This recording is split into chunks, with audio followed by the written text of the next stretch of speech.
현재 한국은 종합적인 국력에서 강대국의 끝자락인 이탈리아를 넘어섰으며 세계 3위의 막강한 육군을 필두로 동아시아를 대표하는 군사 강국으로 우뚝 올라섰지만 동북아의 패권을 노리는 중국은 태평양으로 향하는 관문인 한반도를 노리고 있으며 일본 또한 한국의 영해와 영공을 밥먹듯이 침범하며 교활하게 간을 보고 있습니다. 현대전의 교과서인 걸프전은 공군이 전쟁의 승패를 결정짓는 것을 전 세계에 증명했으며 그런 공군의 정점은 무려 핵잠수함과 동급의 전략무기인 스텔스기인데 한국 공군이 세계 8위라는 결코 무시할 수 없는 전력을 보유했음에도 공자대와 중국 공군에게 열세인 것은 스텔스기 전력에서 주변국들에게 한참 밀리기 때문입니다. 중국은 자국산 스텔스기인 제20을 2030년대까지 최소 200대를 보유할 계획인데 현재 40대에 불과한 F-35를 제외하면 한국 공군의 전투기들은 제20에게 확실히 열세이며 일본도 공자대의 주력이자 한국의 F-15K와 맞먹는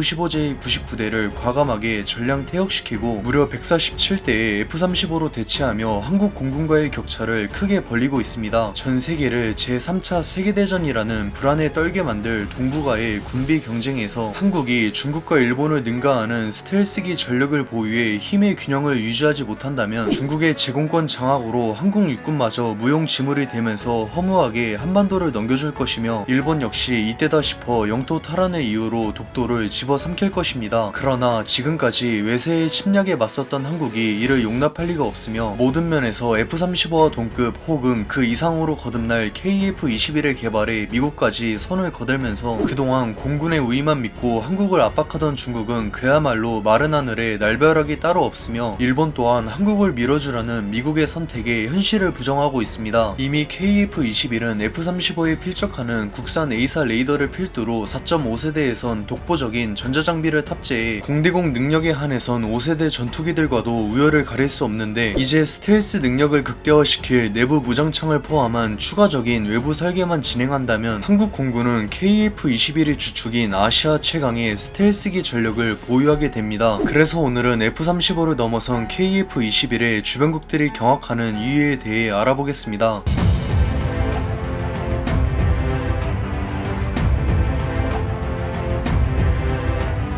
KF-21이 공개되었을 당시 한국은 전혀 의도치 않았지만 전 세계의 이목을 집중시켰는데 KF-21이 명백한 4.5세대 전투기임에도 내부 무장창을 탑재할 공간을 남겨둔 것이며 이때부터 중국은 겉으론 KF-21을 제20의 짝퉁이라 무시하면서도 신경을 곤두세웠으며 일본도 우연의 일치인지 KF-21의 공개 이후 F-35의 추가 도입을 선언했습니다. 그러나 이런 중국과 일본에게 비수를 꽂은 것은 의외로 한국이 아닌 미국인데 미국에게 한국은 동아시아 전체로 넓게 퍼진 대중국 포위망의 최전선이자 마지노선이며 동아시아 전체를 통틀어 유일하게 중국과 총력전이 가능한 한국마저 무너지면 미국은 중국의 동아시아 패권 장악은 물론 태평양 진출까지 눈뜨고 볼 수밖에 없습니다. 미국은 한국이 단독으로 중국에 맞서 제공권을 사수하려면 최소 1000대의 전투기가 필요하다고 평가했지만 현실적으로 500대의 전투기를 보유하는 것도 벅찬 상황에서 한국은 중국 공군의 물량을 압도적인 질적 우위로 찍어 누르는 전략을 내세웠으며 행운의 여신마저 미소를 지었는지 때마침 KF-21의 개발도 순조롭게 진행되었습니다. 무엇보다 한국과 미국의 이해관계가 맞아떨어지면서 기존에 도입이 예정된 F-35 60대와 더불어 국산 항모인 CVX의 함재기로 F-35B 20대를 추가 도입하는 조건으로 미국은 F-35의 개발사인 로키드 마틴을 통해 스텔스 도로와 내부 무장창을 포함한 핵심 기술들을 이전하면서 KF-21의 개량 사업도 이전보다 훨씬 앞당겨지고 있습니다. 한국 공군이 모든 면에서 F-35와 동급 혹은 그 이상인 KF-21을 대량 양산하면서 태평양으로 향하는 관문인 한반도를 노리던 중국의 계획은 완전히 물거품이 되었는데 중국군은 한반도에 급변 사태가 발생하면 즉시 북부 정부를 포함한 거의 모든 전력을 투입해 북한 지역의 확보는 물론 더 나아가 한국의 점령까지 목표로 삼고 있습니다. 중국 공군은 가장 먼저 무인화를 진행한 구식 전투기인 J7-400대로 한국군의 주요 시설에 자살 공격을 감행해 한국 공군의 전력 손실을 강요하는 소모전을 내세우며 J7이 전멸하면 쉴 틈을 주지 않고 중국 공군의 주력인 J10과 J11로 한국 공군을 완전히 전멸시키고 한반도의 제공권을 장악한다는 것이 중국 공군의 전략입니다. 정말 있는 대로 끌어모아도 4세대 이상 전투기가 260대에 불과했던 한국 공군으로서는 끝도 없이 몰려올 중국 공군의 물량 공세를 감당하는 것이 불가능했는데, 그동안 공군에 헌신했지만 전력 공백을 이유로 은퇴 시기를 미루고 있던 F4와 F5의 빈자리를 마침내 KF-21이 대체하면서 한국 공군은 중국에 승리를 장담할 수 있습니다. 한반도의 제공권을 두고 중국 공군의 선두를 맡을 J7은 현재 한국 공군의 주력인 KF-16과 F-15K만으로도 한국 영공에 들어오기 전에 깔끔하게 정리할 수 있으며, 뒤를 이어 몰려올 중국 공군의 J10과 J11은 레이더에 잡히지 않고 접근해 압도적인 공대공 능력을 선보일 KF-21에 일방적으로 학살당할 것이 불보듯 뻔합니다. 그동안 중국산 스텔스기인 J20은 성능은 검증되지 않았어도 명색이 스텔스기인지라 한 줌에 불과한 F-35를 제외하면 한국 공군에겐 결코 감당할 수 없는 재앙이었는데, 끝내 모든 면에서 F-35에 필적하는 KF-21을 대량 양산하게 되면서 우월한 전자장비를 통한 압도적인 공대공 능력으로 J20을 상대로도 우위를 장담할 수 있게 되었습니다. 국산 스텔스기인 KF-21의 개발은 그동안 열세였던 공군의 격차를 뒤집는 것을 넘어 한반도를 발판 삼아 동북아의 패권 장악을 노리던 중국의 야망을 물거품으로 만들었으며, 오히려 중국의 목을 겨누는 한국의 군사력이 지금과는 격이 다른 수준으로 강해지니 물 만난 고기마냥 날뛰던 중국의 영향력은 지금보다 훨씬 약해질 수밖에 없습니다. 2010년대 이후 군사력에서 한국을 넘어섰다고 확신한 일본도 대놓고 영토 분쟁의 확산을 노리며 동해와 독도 인근의 영공까지 침범하면서 한국의 인내심을 시험했는데, 특히 공자대는 2020년대 들어 F-35를 대량 도입하면서 자신감이 넘쳤는지 시도 때도 없이 한국의 영공을 침범하며 한국 공군을 대놓고 우습게 봤습니다. 그러나 한국 공군이 미국의 협력으로 F-35와 대등한 성능을 보유한 KF-21을 양산하며 스텔스기 전력의 우위만 믿고 미쳐 날뛰던 일본은 이러지도 저러지도 못하고 있는데, 내부의 불만을 바깥으로 돌리기 위해 한국이 감정적으로 대응하면 아예 국지전까지 준비했던 일본으로서는 한 번의 실수가 돌이킬 수 없는 파멸을 불러일으킬 것입니다. 모두가 실패를 외쳤을 때 한국은 끝내 무에서 유를 창조하며 KF-21의 개발에 성공했으며, 국군의 자주 국방은 KF-21의 개발 전과 개발 후로 나뉜다 해도 과언이 아닐 것입니다. 지금까지 3분 밀떡이었습니다. 저는 다음 이 시간에 더 맛있게 찾아뵙겠습니다.